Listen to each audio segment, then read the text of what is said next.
ఈరోజు శ్రావణ శుక్ల షష్ఠి తిథి ఉంది. ఈ సందర్భంగా ఎలాంటి విధి విధానాలు పాటించాలో, శ్రావణ మంగళవారం సందర్భంగా మంగళగౌరీ వ్రతం చేసుకునేటప్పుడు ఎలాంటి ముఖ్యమైన నియమాలు పాటించాలో, మంగళగౌరీ దేవికి ఏ నైవేద్యం సమర్పిస్తే ఎటువంటి సత్ఫలితాలు కలుగుతాయో పరిశీలిద్దాం.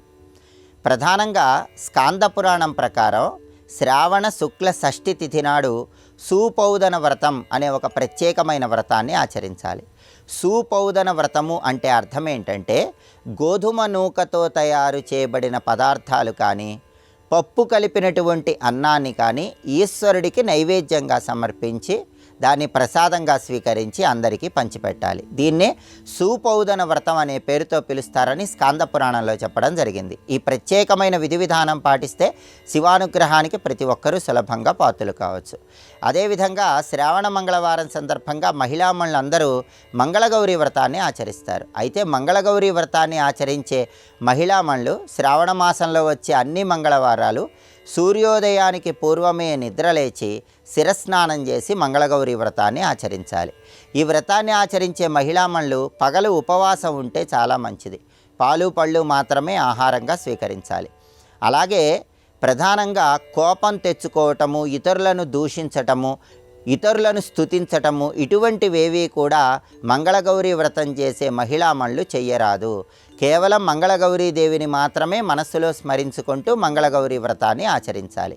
ఈ నియమాలు పాటిస్తూ మంగళగౌరీ వ్రతం చేసుకునే మహిళామణులు గౌరీదేవికి ప్రత్యేకమైన నైవేద్యాలు సమర్పిస్తే ప్రత్యేకమైన ప్రయోజనాలు చేకూడతాయి.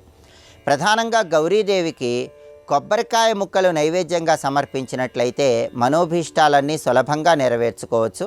అలాగే అప్పాలు గౌరీదేవికి నివేదనగా చేసి దాన్ని ప్రసాదంగా స్వీకరించడం ద్వారా దీర్ఘ సుమంగళీ తత్వాన్ని సిద్ధింపజేసుకోవచ్చు. అలాగే పెరుగన్నం గౌరీదేవికి నివేదించడం ద్వారా కుటుంబ కలహాల తీవ్రతను తగ్గింపజేసుకోవచ్చు. పులిహోర నివేదించి దాన్ని ప్రసాదంగా స్వీకరించినట్లయితే విఘ్నాలన్నీ తొలగింపజేసుకొని కార్యసిద్ధిని చాలా సులభంగా పొందవచ్చు. అలాగే వడపప్పు గౌరీదేవికి నివేదిస్తే ఆర్థిక ఇబ్బందుల నుంచి సులభంగా బయటపడవచ్చు. పానకం నివేదించడం ద్వారా మానసిక ప్రశాంతత పొందవచ్చు. మోదకాలు నివేదించి వాటిని ప్రసాదంగా స్వీకరించినట్లయితే కష్టసాధ్యమైనటువంటి పనుల్లో కూడా సులభంగా విజయాలను సిద్ధింపజేసుకోవచ్చు.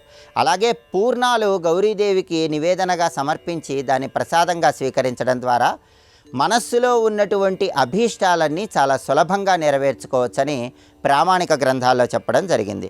అలాగే ఎవరైనా గౌరీదేవికి శ్రావణ మంగళవారం సందర్భంగా చక్కెర పొంగలి నైవేద్యంగా సమర్పించి ప్రసాదంగా స్వీకరిస్తే ధనధాన్య వృద్ధి కలుగుతుంది. అలాగే అరటిపళ్ళు నివేదించి ప్రసాదంగా స్వీకరిస్తే వంశాభివృద్ధి చేకూరుతుందని ధర్మశాస్త్ర గ్రంథాల్లో చెప్పడం జరిగింది. అలాగే గౌరీదేవికి పాయసం కానీ పరమాన్నం కానీ నైవేద్యంగా సమర్పించి ప్రసాదంగా స్వీకరించడం ద్వారా సంతానం జీవితంలో మంచి పురోభివృద్ధిని సాధించగలుగుతారు. శ్రావణ మంగళవారం సందర్భంగా ఇలా గౌరీదేవికి ఒక్కొక్క రకమైనటువంటి నైవేద్యాన్ని సమర్పిస్తే ఒక్కొక్క రకమైనటువంటి శుభ ఫలితాన్ని సిద్ధింపజేసుకోవచ్చు. కాబట్టి సూపౌదన వ్రతం శ్రావణ మంగళవారం సందర్భంగా ఈ విధి విధానాలు పాటించి సమస్త శుభ ఫలితాలను సిద్ధింపజేసుకోండి.